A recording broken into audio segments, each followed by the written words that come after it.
What happens for men is traumatic. To be told that you have to shut yourself off from vulnerability is a tragedy. And it's terrible. It has to stop. Welcome, everybody, to this week's episode of Therapy4Dads Podcast. I'm very excited for the guest this week. I've gotten the opportunity and honor to get to know her. I actually completed a training with Ms. Winhall recently through the Polyvagal Institute, kind of working on my further expertise and understanding how I can continue to be not only a better therapist for the people that I work with, but also just a better father, a better man. So kind of hitting all aspects of my life. And I stumbled upon this training in the Polyvagal Institute not too long ago and have been blessed by her work and guidance in this field and understanding what polyvagal theory is. But before we jump too soon into the topic today, I just want to welcome Jan this afternoon. So thank you so much for coming on. How are you doing this afternoon, Jan? Thank you so much for having me, Travis. I'm good. Yeah, very good. Yeah. Looking forward to our connecting and dialoguing about polyvagal theory and embodied work and working with men and boys and queer people and women and everybody.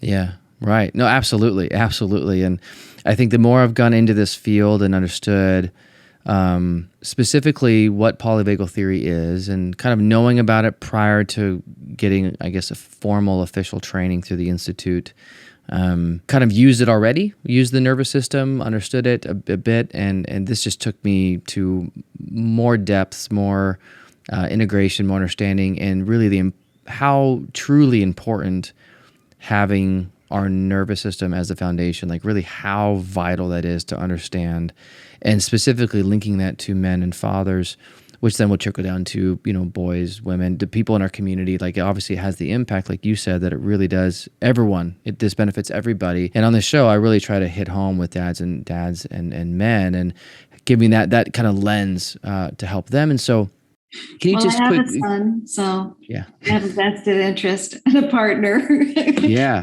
guy. So yeah, absolutely, yeah. So important. I think so. And before we jump in, can you do just a quick bio, who you are, like the work you do, just to share that? So I'm Jan Winhall, and I wrote a book in 2021 called Treating Trauma and Addiction with the Felt Sense Polyvagal Model. And that really changed my life when I wrote the book, because then I met Steve Porges and became much more involved in the Polyvagal Institute. But over 40 years, I've been working with families and men and women and everybody, children and queer people, and all walks of life. And mostly in trauma and addiction work. And then I became really interested I started really with working with women who were incest survivors 40 years ago. And I realized when I was doing that work in the hospital setting that I just didn't feel comfortable at all with the way that women were being pathologized. And so I started hunting around. And then that work slowly, gradually began to involve working with couples and working with men and working with trauma and addiction in this non-pathologizing context. Because what I saw in those groups with women was not so much what people were saying, but it was what they were showing me through what was happening in their bodies. And that's what led me to the practice of focusing, which is Gendlin's work. In connecting with this kind of intuitive process in the body. And then that led me to Steve Porges' work with the autonomic nervous system, which interestingly was part of the beginning work with feminist therapists way back there as well. We knew that a lot was going on in the body and that was really the source of where to go to try to help people to calm down their nervous systems and be able to heal. Yeah.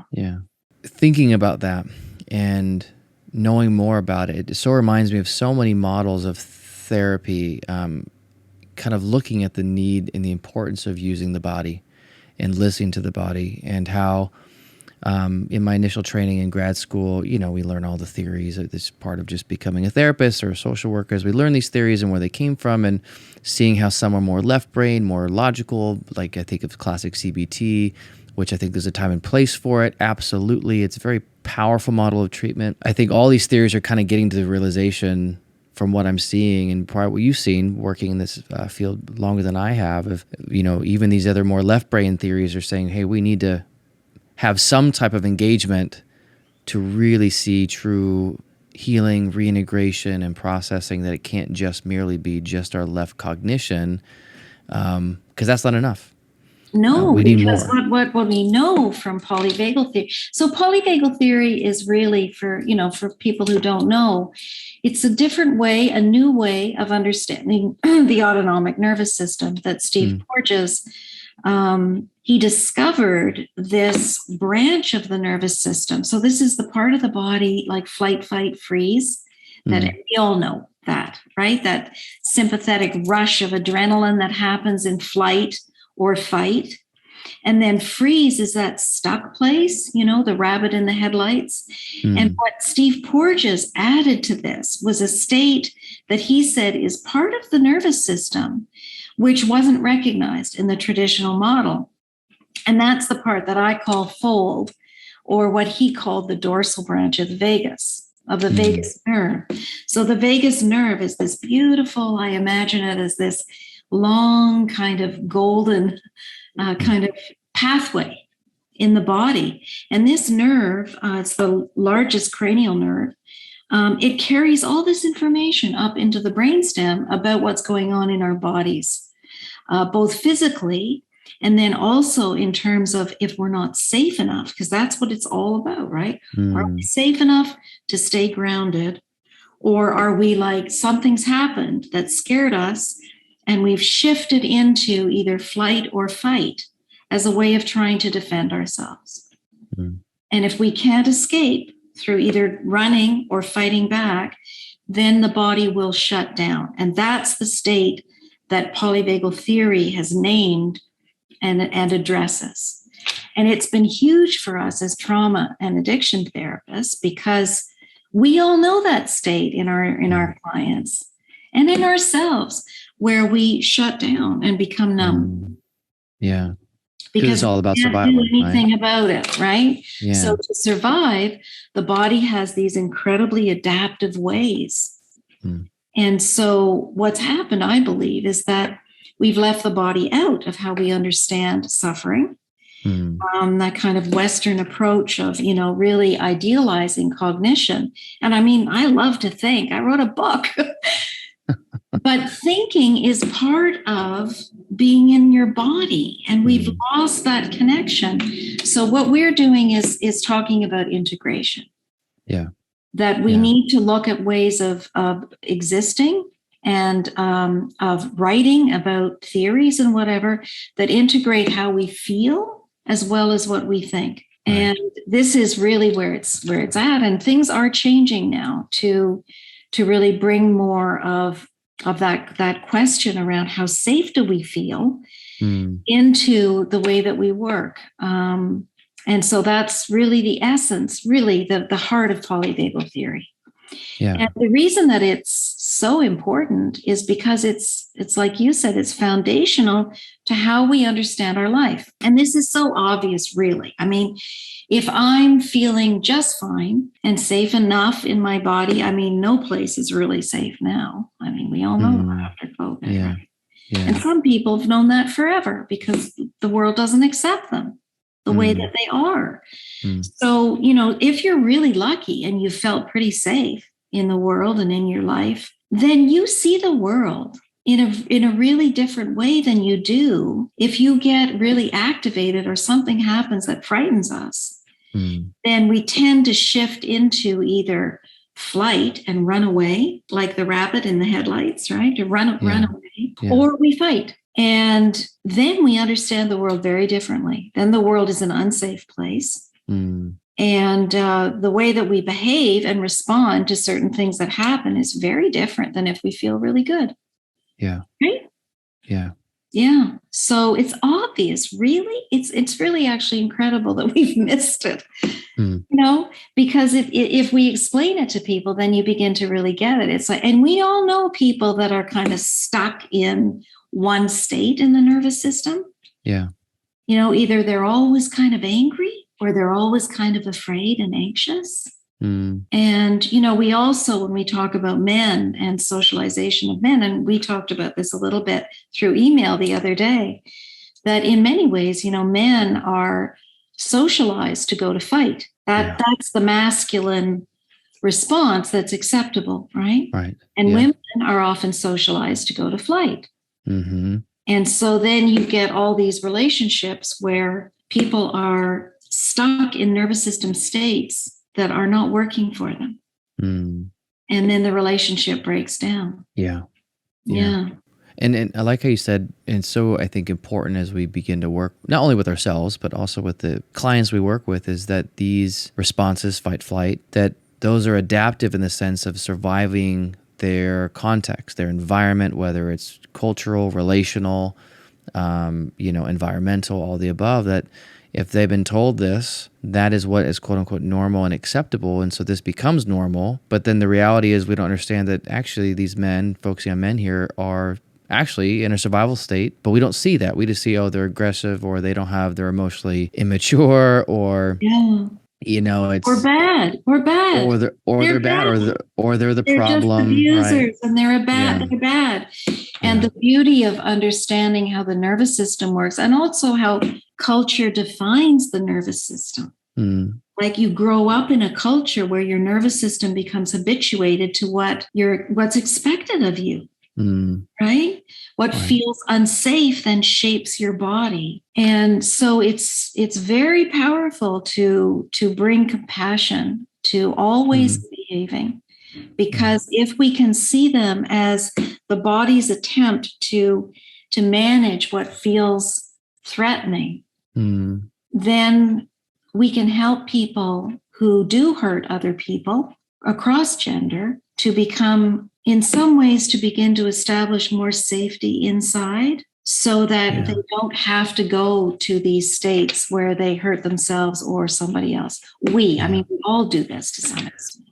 Right. And I like how you said that we all do this to different extents. And I think a lot of it, working with a lot of men or working with couples and thinking about how often, we look at men and saying, well, you just need to feel. I'm going to take a very classic example. You just need to feel more, right? And what I hear from their partner, I'm thinking of traditional heterosexual couples, is I hear a longing for connection, a longing to be seen. And so typically the female partner is in that anxious state, like, I need something, I'm not feeling it. And often there's probably something in her past too as to why she's in this state. And so working with her. But then what I hear typically with men is when they hear that word, just feel more, it's like, I see the brakes being pumped. Right? And the walls going up. Yeah. Absolutely, because we live in a hyper-masculine world that is horrible for men. Right. I mean, I have a son. I have very strong feminist roots, but for me, that doesn't mean that you turn against or away from masculinity. It's about all of us being safe and equal together. Yeah. Right? Yeah. Whatever your gender and race and whatever.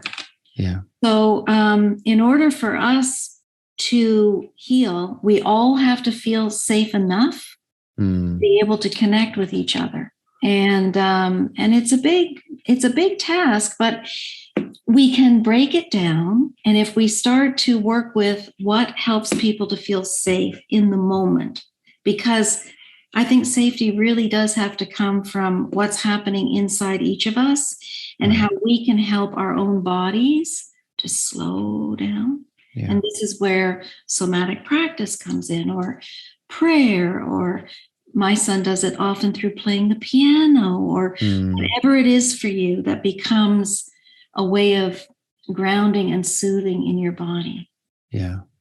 And then when we can help people to go there, slowly over time, just noticing that in the moment, then we can start to really work on developing more intimacy, because it won't happen unless we feel safe enough in the moment. Yeah. And I think that safe enough in the moment is so key, because if we link that to stereotypical, traditional, I would say immature, unbalanced, unhealthy masculinity that we see a lot of, or that a lot of men have been raised in our culture, at least in the West, to really suppress any distressing emotions, to that's bad, that's shameful, that's girly, all those things that I've talked to this day. I talk to men that's still part of their fear and narrative of like, I don't do this. This is just not what I do. And a lot of men have helped heal that, but people come in my office, this is why they're here. And so this safe enough piece, but then you mix it with, well, being vulnerable in feelings isn't safe because I've been told implicitly or explicitly my entire life that these things aren't safe. And so how do we make that, I guess, the connection from, if this has never been safe my whole life, and now I'm being told or asked by either my partner or a friend to just feel, or my child, we could maybe see why that me to feel, and then they push back. Yeah, of course, because that's the defense, right? That's the defense. That's the body's way, keeping us in an old kind of adaptive response that's been shaped in our bodies, right? This happens through trauma too, in other ways. I mean, I think that's traumatic. What happens for men is traumatic. To be told that you have to shut yourself off from vulnerability is a tragedy. And it's terrible. It has to stop, right? I agree. Yeah. So with a lot of support from women too, right? Mm-hmm. Yeah. To be able to say to our men, it's okay. I can hear that you're scared. Yeah. And that can be hard too, because we're socialized to be sexually attracted to men that aren't scared. Right. So that are this stoic, strong, perfect thing that doesn't have fear. And that also can create a dynamic too, right? If, some women might be turned off by that. It's like, oh wait, you're a feminine man or whatever. Something you hear of what I've heard in my office. It's like, oh, that's too much feeling. That's too much feeling. Yeah. I've heard that before. It's like feel, but not too much. I've seen that too. It's like, well, feel, this is too much feeling, right? It's like, hold on. Yeah. So it's a lot of psychoeducation. Yeah. And then working with the body, because bodies need to learn how to rewire, right? And this is where the top down part comes in. So bottom up, from the bottom up, the body's saying this doesn't feel safe. But the beauty of the way that we're designed as human beings is that we can also work top down. Yeah. So we can talk to our nervous system. And this is how we rewire trauma responses. It's how we work with addiction in the polyvagal world. Yeah. So we talk to our nervous system through being able to connect down in deep inside and develop some kind of a practice of listening to the body and helping our bodies to realize and appreciate that we can make changes. That we can develop new neural pathways in the brain that help us to be able to make those changes. And I'm sure you see that in your office all the time, where people are able to, as they learn how to go inside and how to listen to another person's journey that way and make it safe for them, then people will shift. They get these shifts in the body that shift states into a place that feels more grounded and connected. And then you see these gorgeous moments of intimacy happen, right? But that's only if we get to that safe enough space of feeling. Only if it's safe enough. Right.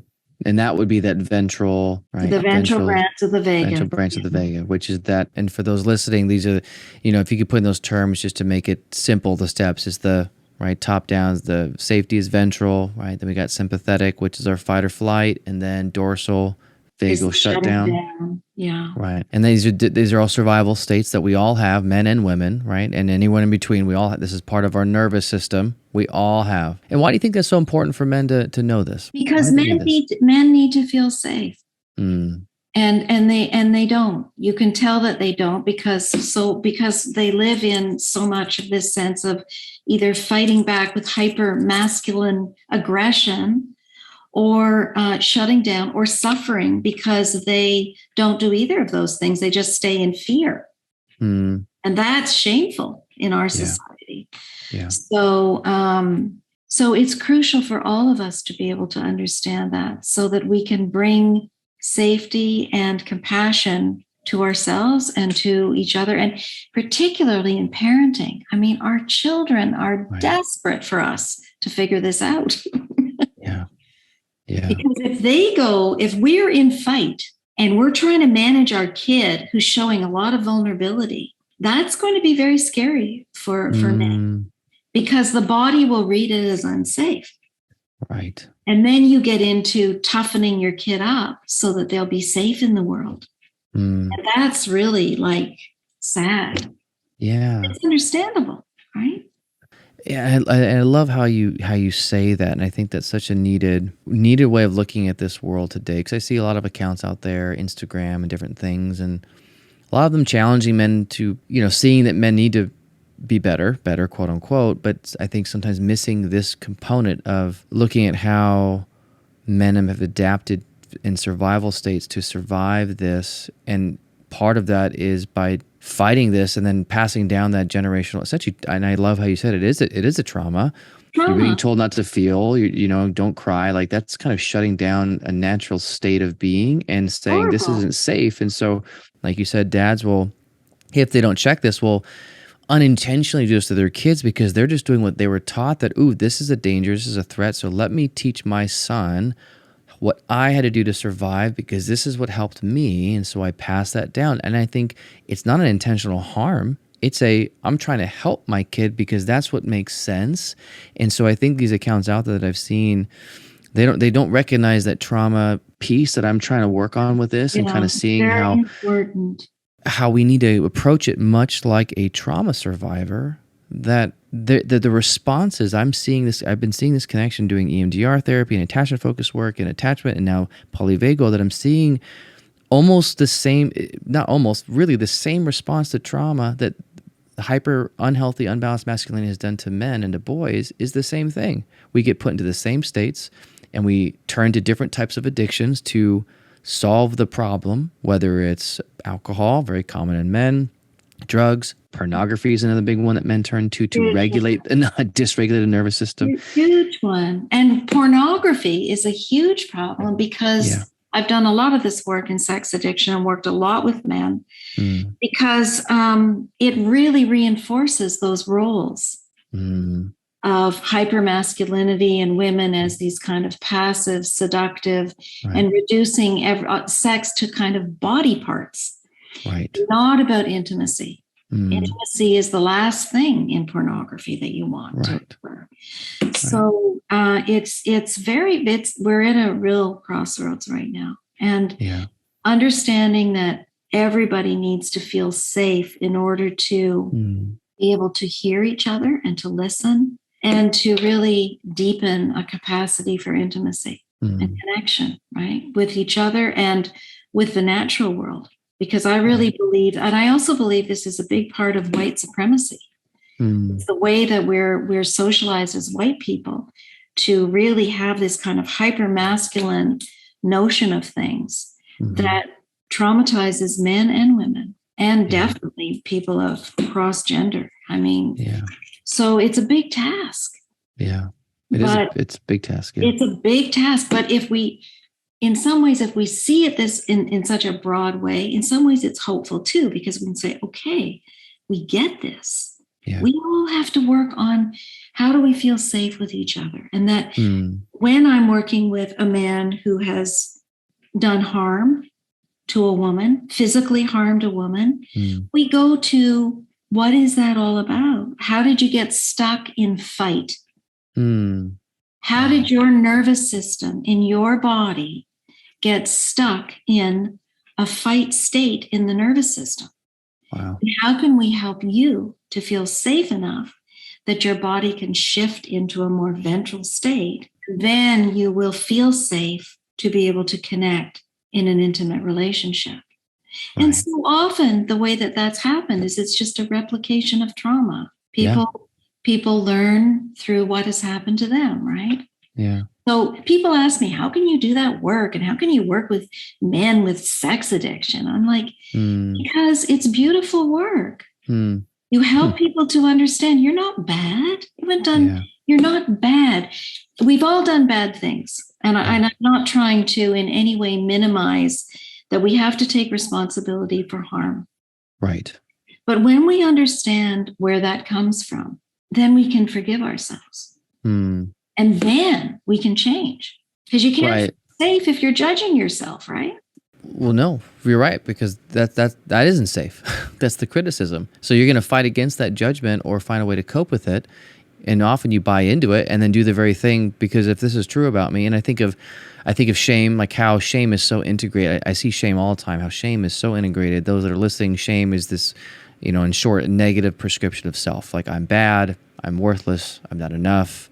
Like I'm flawed, I'm broken, and I'm I'm weak, broken, I'm broken, and so this I'm becomes dependent. yeah, and so then you live your life as if this is the quote unquote truth, that I'm this thing, and so anything I do, well, it's because I'm this, because I'm broken, because I'm shamed, because I'm bad, because I'm flawed, because I'm broken, so I can't heal because I'm at my core as I'm a broken human being or I'm a bad human being. So shame is so integrated in this too, which is, I think it's that how we see the world, how we make sense of a little kid is that we see it through this lens. We blame ourselves as the problem because we're egocentric as kids, right? That we're focused on ourselves, that this is me, and then we buy into this narrative, and then we do things, and that reinforces that belief system, and then we get stuck and stuck and stuck. And then people even actually say it to us. They explicitly say it to us sometimes too. For some people, like they're told this repeatedly by parents, by teachers, by society. Some are implied, some is more subtle, but they're not bad. And to hear that is like, it just really brings me joy to hear the work that you're doing. Like truly, I'm like, wow, this is what men need. And yes, and women, It's what we we all all need it. Men really do need this because Right. more women are reaching out for help.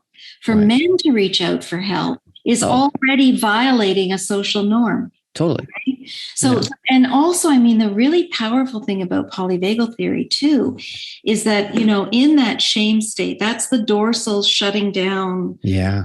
Shame state, right? Folding in. We can work with all of those different states in a very physical way too. Like if you're feeling this way, and we can all go to this at times, what we need to actually do is get up and move and go and make eye contact with somebody.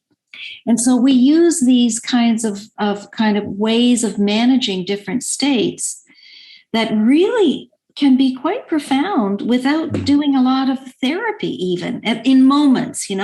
We can also, if we're in that flight panic state or fight state, we can teach people without getting involved in the whole story, even in moments in time, how to come down into feeling into your feet and slowing everything down and being with another human being who believes in you.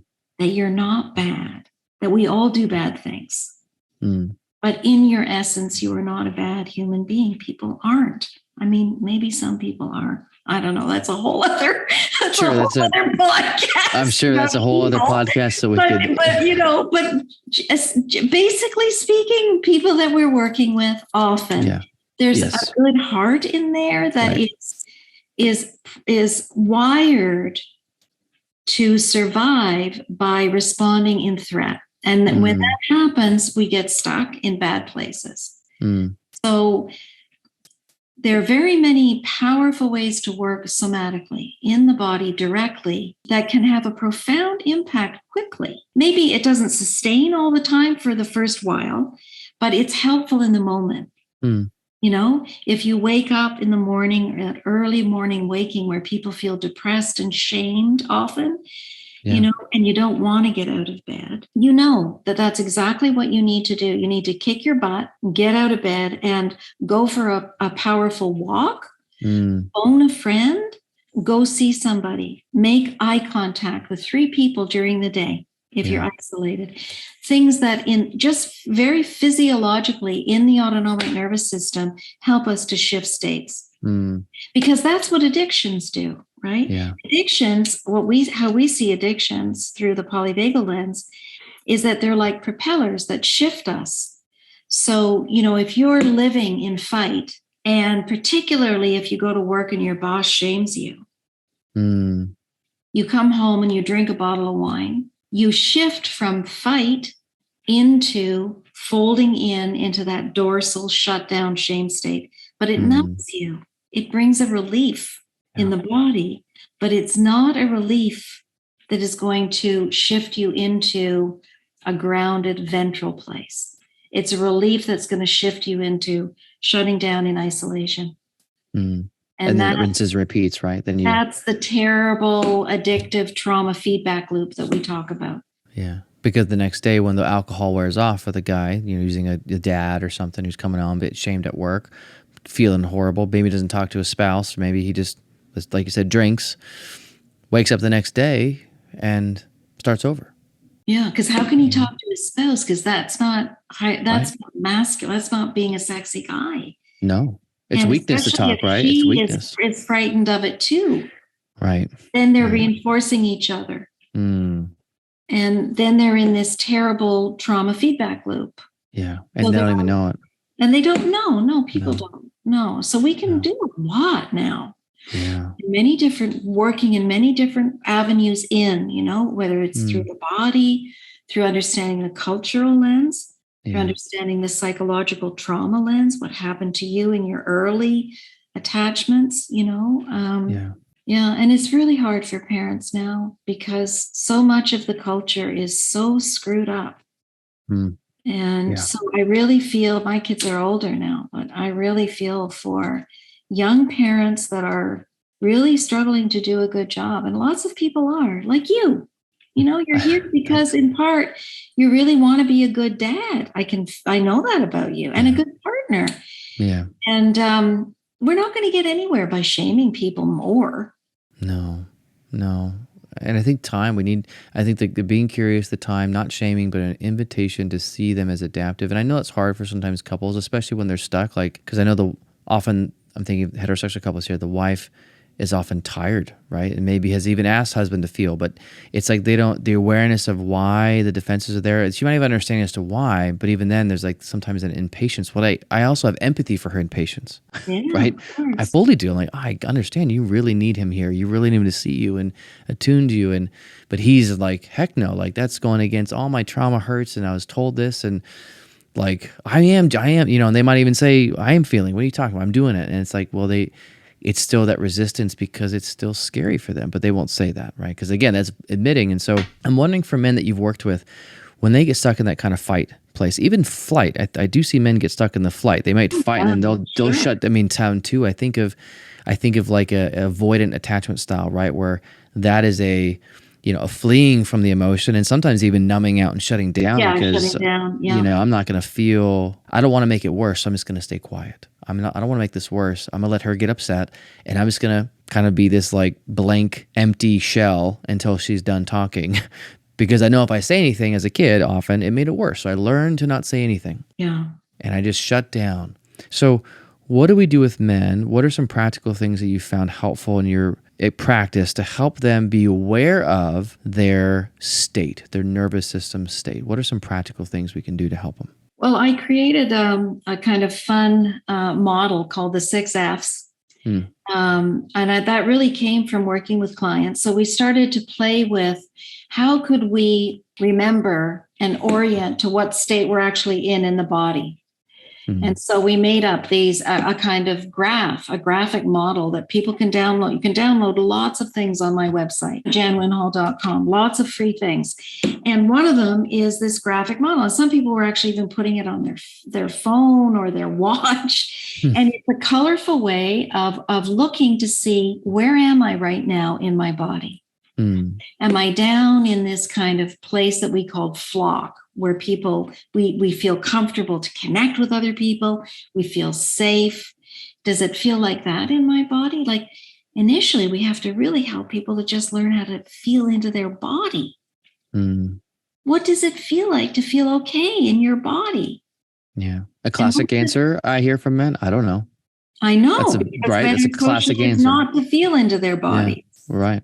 So that's the first piece, really, is noticing what's going on in your body and doing these lovely practices of helping people to connect with that space that feels safe enough in the body when they're ready. And then we use body cards and that can be really hard for men at the beginning because it's we don't use crayons and draw things on body cards. So you go slowly. But learning, little kids love that process though. Learning how to identify, am I in a grounded, safe place in my body, that part of the vagus nerve called the ventral vagus? Or am I living, like noticing your muscles, for example? Are my muscles tight and constricted? Well, that's adrenaline and cortisol. That's pumping with either anger, like is there a feeling of anger that goes with it, frustration, or is it more fear? Or do they kind of shift back and forth a lot in your day, you know? Yeah. Or is there also this place where you just feel really like stuck, like you're kind of spinning your wheels and going nowhere? Let's freeze. Right. Or is there kind of this lethargic and kind of warm, almost sometimes limp feeling in the muscles? That's dorsal, collapsing. Yeah. And over time, we can teach people to notice, what does it feel like in your body? In your breath as well. There's a similar thing, right? Like when breath is accelerated, the heart rate goes up, and that's a flight fight place. Right. And so we can start to teach people that it is important to come into your body. And that's a skill that you can learn. I teach it through focusing. Eugene Gendlin's work, beautiful work. Yeah. You know that from doing the focus partnerships. We also teach listening. So, and in my book, I have a whole way that I've integrated working with Imago, which is Harville and Hendricks and Helen LaCalliance's work of bringing couples together and teaching them a kind of dialogue process of listening. And I integrated working with that in the body through focusing and listening and through the autonomic nervous system. So you can teach couples to become pretty sophisticated in terms of understanding each other's bodies. Like I know, for example, my default, I live a lot of the time in a pretty grounded ventral place now, but my default would definitely be sympathetic up in that, you know, and I know that my partner's default is dorsal. And that's a pretty common, as we were saying, gendered kind of dynamic, right? Yeah. People learn that about themselves. And then you learn that most of the time, if you do a lot of work, if you need to, that we both did, you can live in a pretty grounded ventral place together. And then there will be times like we just had a dear friend who died. Both of us have kind of gone to our places a little bit, you know, me a little more, and my husband a little more, shut down. Yeah. A little more. And, you know, but then reminding ourselves and coming back to focusing and listening together, listening to what's happening in each other's bodies. Yeah. And then moving back into a more grounded place. So the practices work very well over time because the body rewires, literally. It changes. And that's really what healing is about. It happens in our bodies. Yeah. And part of that understanding this model of understanding our bodies, healing in our bodies is one, understanding our states, not to shame them, but to recognize that they serve a purpose, like you said, is that these states serve purposes, the fight or flight, the freeze and the full, that's kind of like this space that, and we kind of could move in and out of them, you know, within even a day. You could move, right? It's not like you're... Oh, yeah, we do. I mean, even if you're sitting in a nice kind of space and the door bangs, we go into sympathetic. Of course we do. Right. That's a natural response in the body that we need to mobilize and get out of there, find out what's going on. There's a threat. Right. And in the free state, what does that look like a lot with men when they're in a free state? What do you tend to see when you work with them? They're often shifting from this kind of constriction to shutting down, and it's often facilitated by addiction. So, you know, I mean, addiction is so on the rise now too, because we're living in traumatic states with COVID, with climate change. And so, freeze is this place. It's called, we call it a blended state. It's a blending of sympathetic and dorsal. And addictions serve as strategies that shift you back and forth. So if you get too anxious or too angry, the body can't sustain that for a long time because it's a lot of energy. So it will shift into a folding in and shutting down. And we learn even, like, I just think instinctively, we learn there are these ways that we go to really facilitate that shift efficiently. And those ways are often through alcohol or other substances, or food, or sex. All these ways that are really, they're powerful shifter states in the body, right? Yeah.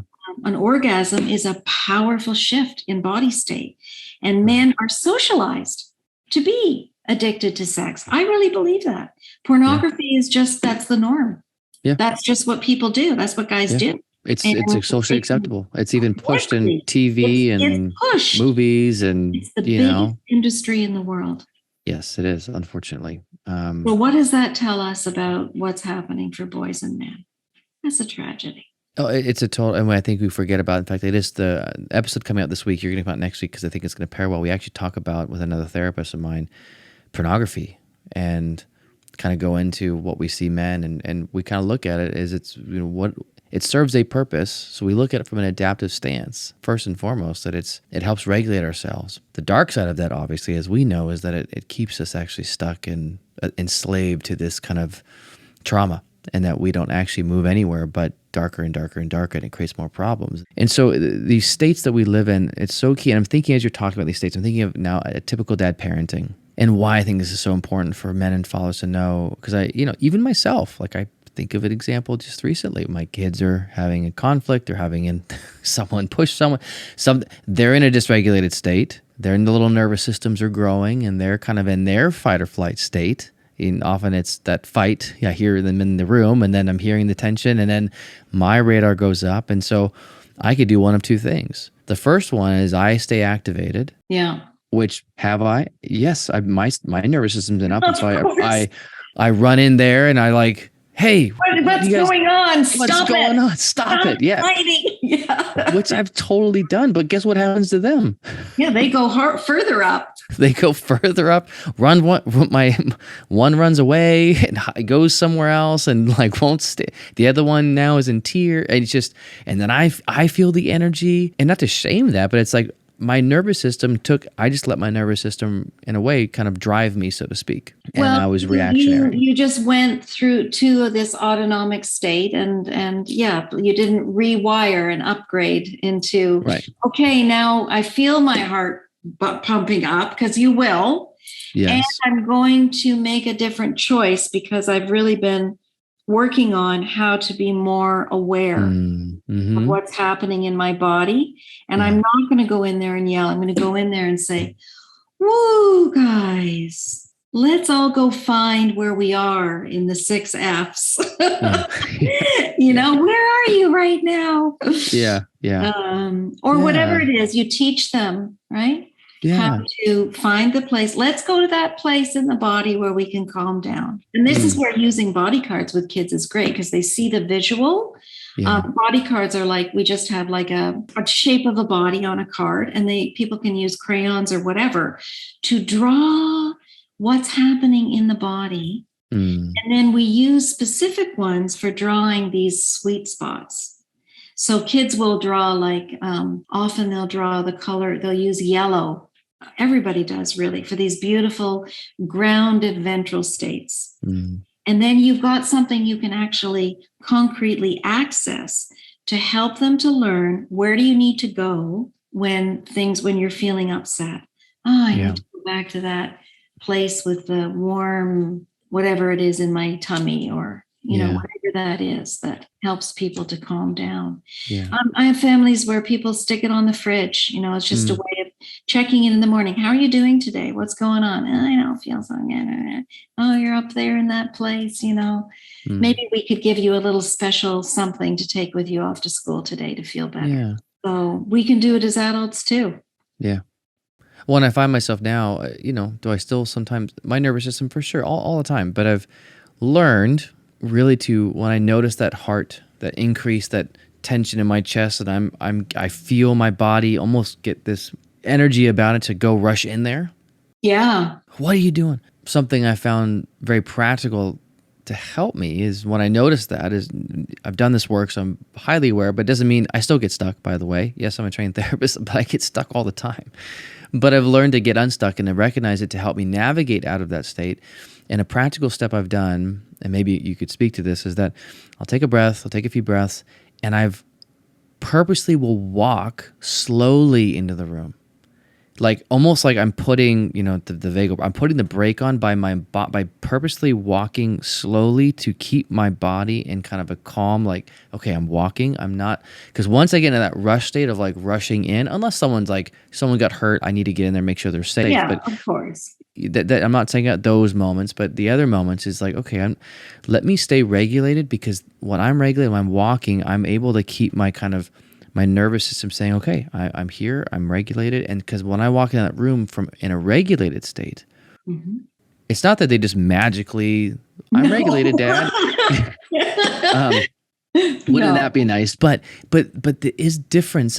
When I walk in there, because I'm calm, I kneel on the floor, I sit down, and then I'm not in a rush. Because when I'm in a rush in parenting, it never goes well. I'm calmer. I'm able to take time and kind of tune into both my boys. And now my daughter, who's involved sometimes, but her awareness is she's only 16 months, but she comes in, she might even instigate the meltdown because she destroyed something that they made. Yes, of course. So she comes in and messes it up, and then everyone's, in tears, and she's over there like, doing her thing. But when I walk in, I'm able to like not rush them, not like say, just get over it. Not like, but man, I get that. I see you. I know that was frustrating. And kind of acknowledge where they are. And then there are times when that kind of just boom, it hits them, and they're able to you see them just kind of relax. Yeah. And you actually see their face let go, and the tears are like, they're seen and they're heard, and they felt safe. And sometimes it takes them still a little while to kind of come down. Yeah, but it does. I'm there. You're co-regulating. And that's the key. I think, dads, the power you have to co-regulate, that is to say, to help your safety, helps them feel safe, which helps them calm down their nervous system states to regulate with yours. And then you're actually able to talk to them and engage them and teach them. Yeah, because you're actively giving them these cues of safety. Right, because we have to. We are the model. And I think that's sometimes where it's like we can't expect kids to, if we can't get there ourselves, we can't expect our kids to get there. No. Because they're going to feed off our energy as dads and as moms, but as dads, focusing on dads, like if we're constantly in that state, they're going to feed off that, and then they're going to be thrust into their survival state, which is either going to be fight, flight, or freeze, or shut down. Yeah. And so we show them that we are that safety, that's that attachment, secure attachment, that I'm here, I'm safe, I see you, We still need to set boundaries. Obviously, I still teach my kid, you can't hit your brother, right? That's not okay. We got to use our words, but I can only get there if we, like you said, if they feel safe enough. And it has to come from me. Has to come from me modeling that safety and being that safety to get them there. Mm-hmm, mm-hmm. I can't just demand it. And I think that's where it's like we demand that parenting, like, well, just get it. It's like, no, we're missing a whole piece. That's top down, right? It's not about that. It's about understanding that the body responds autonomically. It just responds. Bodies have a lot of wisdom. It's like bodies respond with temperature, right? If you become ill, bodies often will raise the temperature to try to fight the bacteria. We don't think to ourselves, oh, gee, I better raise my temperature. Right. The body does that automatically. Right. It does a lot of things automatically. Many things that we've kind of bypassed because we don't acknowledge and honor the body. So the body is already taking care of us by responding. And we can also then use our head to slow things down and talk to I kind of think of the body like a dog that you have a family dog that loves you and guards you and protects you. And you go for a walk and the dog sees somebody they don't know and they go up into fight. And if you know that person, you can say to your dog, it's okay. That's Charlie. Charlie's safe. And then your dog settles back down into ventral. Well, we kind of can be that way with our own selves. The body goes up because everything connects up to this part of the brain stem, which is not a sophisticated part of the brain. It's a primitive part of the brain. And so it just kind of goes safe, not safe, like your dog, safe, not safe. And so you kind of have to say to your body, it's okay. It's okay. That's George. And we know George. Or it's okay. The door slammed, but that's just my friend from next door and the wind caught it as she was coming in. Okay. Now, the hard thing is that with folks who have a lot of trauma, when the system gets dysregulated like that, it takes a long time to come back into safety. And so all of us now are dysregulated with what's happening in the world. Yeah. So we have to work harder, and it takes longer to come back to feeling a little better about the moment. Because really, safety now just really happens in little moments, because we never know, right? And we've always never known what's going to happen in the next moment. But now it's really so even more so. Yeah. Acute. Yeah.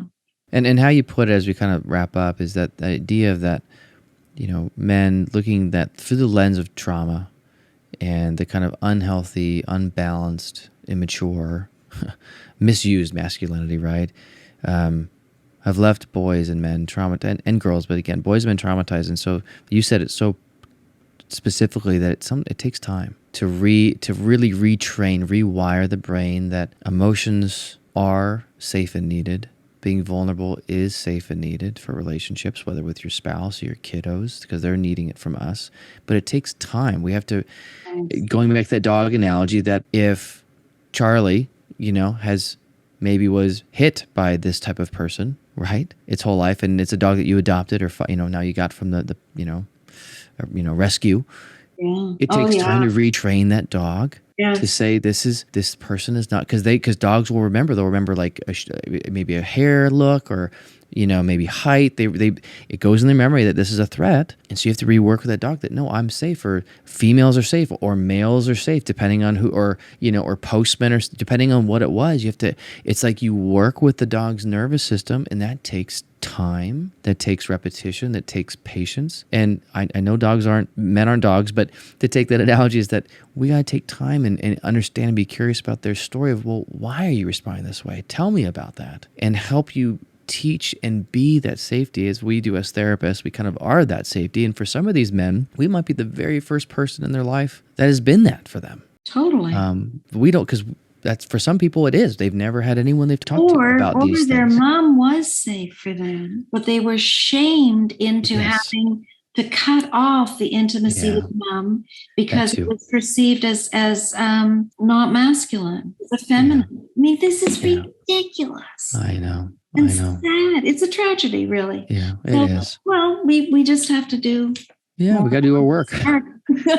So, if you could leave an encouragement for men, what would you encourage or say to men right now in the world we live in? What would you give them? I guess I would say to reach out. Look for a place where something in you says it feels okay to be a little more real or vulnerable, and reach out and give that to yourself, because it really is through healing that shame that people change. Right. So I hope that, because that's the stumbling block. It's like we talked about, it's like the shame of reaching out stops men from reaching out, and it's a vicious circle. So we can stop that by really appealing to men to take a little risk and reach out to somebody that starts to feel like it makes sense. This is what I know happens in the work that we do and in my groups, that, where people feel safe, and then they start to really have what we call these moments of liberation. It's like, oh, I'm not a bad person. Yeah. And I can feel scared, and that's okay. And that's okay. Yeah. And where can we find your work? Just pitch that one more time. And JanWinhall.com really lists all of the places where I'm teaching and downloads and podcasts. There's lots of free podcasts you can watch. I try to make lots of available because therapy is expensive. I know. It really is. And it really need to do much more to making these things accessible. And pretty soon I'm going to start doing addiction groups again. So Oh, wonderful. But stop because I'm writing another book. So. Oh, I'm excited for that. And for those listening, I'm going to link everything in the description in the podcast notes, her website. In fact, I'm going to have a nice link directly to that 6Fs kind of PDF if you want to print it out with you for your kiddos. Yeah. I'm going to have all in the link, to follow her work, to her book. Everything's going to be in the description if you're interested. Please check it out. And Jan, I thank you. I thank you so much for taking the time out today to have this. The more and more I look into this, the more and more I realize the importance of understanding, this kind of masculine, unhealthy, how it's been used as a weapon, and how we need to help men be alongside them to help heal, to be curious, to be safe, and to help see the beauty of masculinity as the positive, healthy masculinity. Absolutely. And to be that bridge. And so I'm so thankful for the work you're doing and the integration of all that you're doing. So thank you. And thank you for your time today. You're very welcome. It was my pleasure. Thanks, Jan. Bye. Bye.